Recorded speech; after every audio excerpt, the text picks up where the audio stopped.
Hey, what's up guys? It's Flakfire. The companies behind Battlefield 1, Electronic Arts, and DICE have stayed remarkably quiet on details surrounding 2016's most anticipated first-person shooter, Battlefield 1.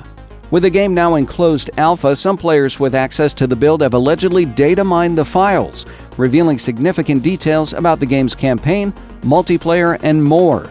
If true, Battlefield 1 looks like it will live up to expectations.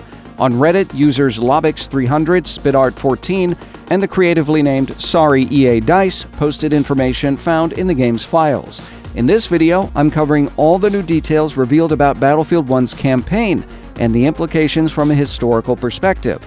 I am not a participant in the game's alpha, and a big thanks to JackFrags for allowing me to use his footage. Obviously, spoilers will follow. The information gleaned from the alpha may be inaccurate and may also not reflect the final game.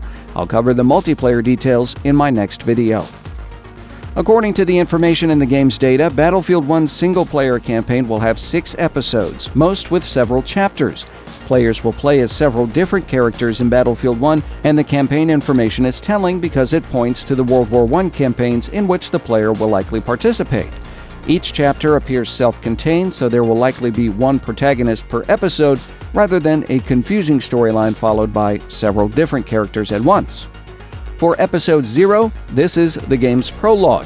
The prologue likely sets the stage for World War I and may possibly include major political events leading to the outbreak of war, such as the circumstances surrounding the assassination of Austrian Archduke Franz Ferdinand.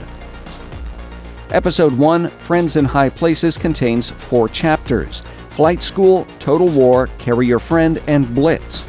Episode 1 likely takes place in the skies above the battlefields in World War I. This is inferred not only by the Flight School chapter, but by Blitz, which is a reference to German bombing raids over London by bombers and Zeppelins. One of Battlefield 1's pre-orders surrounds the Red Baron, Manfred von Richthofen, so it stands to reason, if we are to meet this historical character, it will be in Battlefield 1's first episode. In Episode 2, Nothing is Written, it contains 3 chapters: Hidden in Plain Sight, Young Men's Work, and Here the Desert. This episode is likely set in the Middle East. This is inferred again not only from the last chapter's title, but from the episode's name itself. The quote, "Nothing is Written," references a quote by Lawrence of Arabia prior to the attack on Aqaba. I'd say this chapter probably follows the female Bedouin soldier we saw in the game's trailer, which has since been confirmed as one of the game's playable characters.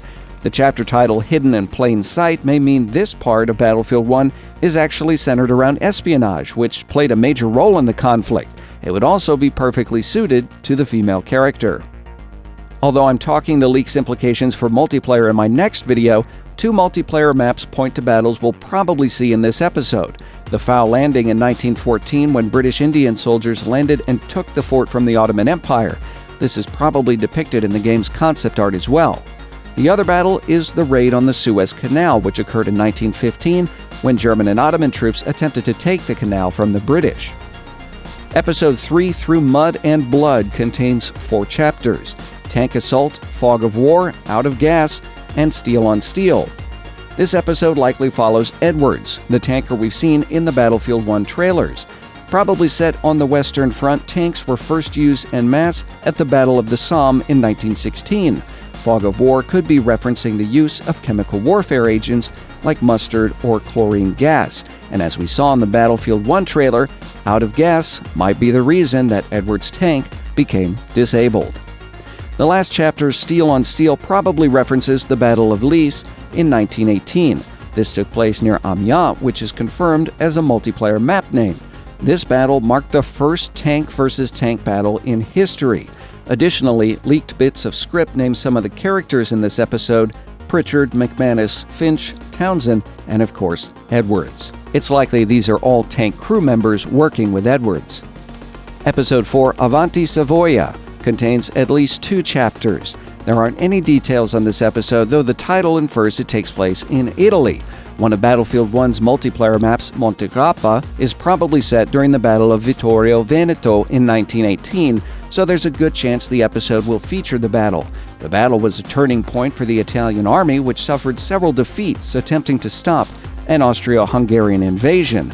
It's also likely this chapter features naval battles from the Adriatic Campaign. since we've seen clues to this in the game's concept art, and one of the multiplayer maps, Empire's Edge, is confirmed to include dreadnought battleships.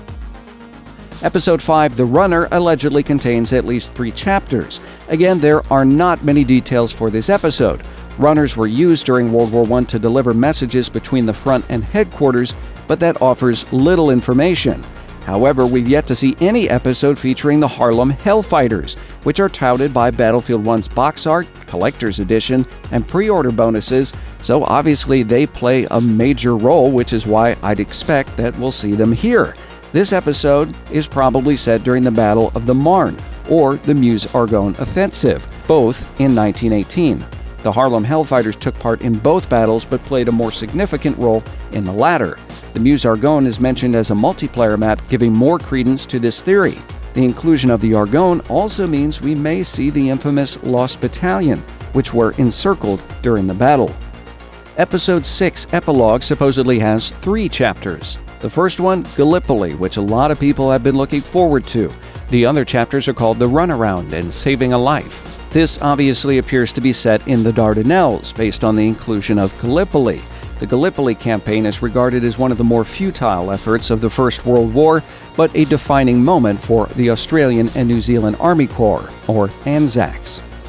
The last title's chapter, Saving a Life, has raised quite a few theories online. Some point to the alleged encounter between British soldier Henry Tandy and a young wounded German soldier named Adolf Hitler. It is said Tandy raised his weapon but did not fire. The story is likely a myth, but it would be an interesting end to Battlefield 1 and thus directly set up a sequel in World War II. Personally, I believe the title might reference the story of an Ottoman soldier carrying a wounded Australian back to the Anzac line so he wouldn't die in no man's land. There is a statue depicting the story in Turkey at the Gallipoli Peninsula Historical National Park. It fits the episode's theme perfectly, and the story, while likely fiction, would be a fitting end to Battlefield 1, showcasing humanity had somehow survived the unmitigated mechanized slaughter. Again, all of this here is speculation, and it's predicated on the information data mined from the alpha, which may not reflect the final work that will be Battlefield 1. I've said before in a different video that DICE and EA have to pick and choose battles and participants, otherwise the game would never be completed. If this data is accurate, I feel they made pretty fine choices and left plenty of room for a sequel in some of the unexplored theaters of war like Russia, North Africa, and Serbia. So what do you think of the way Battlefield 1's campaign is shaping up? Tell me in the comments. If you're interested in what's in store for multiplayer, be sure to check out my next video when it's posted. If you enjoyed this video, please like, share, and subscribe. As always, thanks for watching.